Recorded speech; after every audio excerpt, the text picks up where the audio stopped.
Ano nga ba yung hindi pa natin nagagawa pagdating sa S?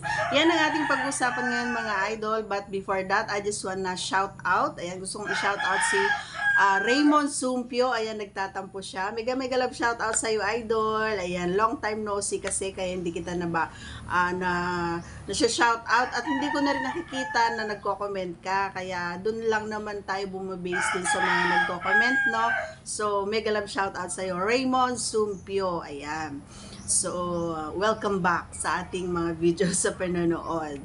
At sa mga bago pa lamang po sa ating channel, please do me a favor, please subscribe and click our tiny notification bell so that you'll be updated every time we have a new upload videos. Disclaimer din, ang video natin ay para lamang po sa may bukas ang kaisipan at may malawak na pang-unawa. Kung wala po tayo nito, maaari na lamang pong mag-skip at mamili po ng mga videos na nararapat po para sa inyo.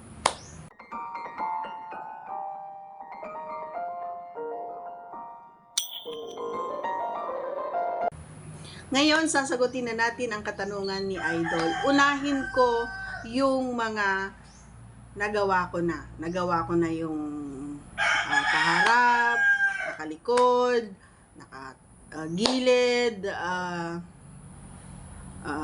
nakabalikta. Lahat na eh. Halos lahat nagawa ko na, no? So, may ibibase ko na lang din sa mga napapanood ko, no, na hindi ko pa nagawa. Kasi halos lahat mga idol nagawa ko na. Kahit na anong posisyon pa yan, nagawa ko na eh. Kaya nga, napakaswerte ng kapareha ko. Kasi, ma-explore akong tao. Ma-explore ako. So, ibibis ko dun sa mga napanood ko. Yan, dahil mahilig tayong manood, mga idol. Is, ang hindi ko pa natatry ay yung, alam mo yung dalawa,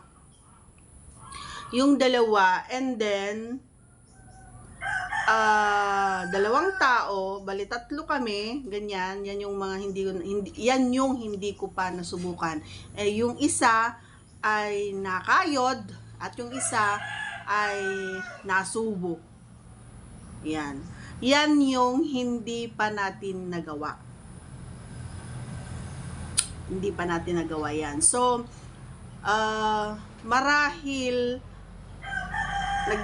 ang tawag dito, nag-iisip na naman kayo at magsasabi na naman kayo, bakit nagbablog ka ng ganyan? Hindi mo pa naman pala nagawa. Pero may mga na-vlog ka na ganon. Kung napanood mo na kasi mga videos natin, actually may na-vlog na akong ganon. Pero ibinase ko lang din dun sa napanood ko. And dahil sa tanong ni Idol, yun lang naman yung sagot ko kasi nagawa ko na lahat ng mga posisyon, lahat in-enjoy ko, lahat naging masaya ako. Lahat ay ipinaramdam at ipinadama at ginawa kumbaga sa aking kapareha, and hopefully and nagustuhan naman niya at wala siyang kumbaga hindi siya nagreklamo, gano'n. Bagkus ito ay na-appreciate naman niya lahat kasi nga feeling ko masaya naman siya at nakikita ko naman dun sa mga reaction niya bawat bago na ginagawa ko sa kanya is although maybe nag-iisip siya or nagtataka siya bakit marami akong alam at hindi ko naman ipinapakita every time na nanonood ako, every time na alam mo yon, hawak ko yung cellphone, hindi naman siya nakabantay. So, pag nanonood kasi ako, yun yung mga pinapanood natin, no? Gusto ko kasing iparamdam, ipadama sa kapareha ko na alam mo yon, hindi dapat siya nagko-compare. Ayan. Hindi tayo perfect, mga idol. Hindi rin siya perfect. So, may mga pagkakataon din na nakakasawa na, 'di ba? Yung gano'n, parang ulam lang 'yan. Nakakasawa na, ganyan na lang lagi yung ginagawa, 'di ba? So, may mga time talaga na iniiba-iba ko. Alam mo sa isang rounds, maraming posisyon ang ginagawa ko, idol, para maiba.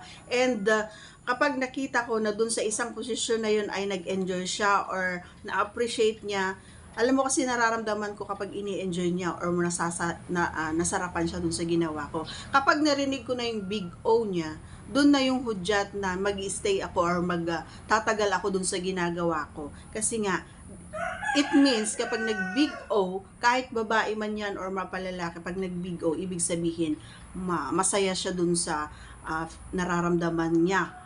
Masaya siya doon sa ginagawa ko. Masaya siya at nasasarapan siya. Yun lang yun, idol. So, nasagot ko naman na yung katanungan. I do hope you like our answer.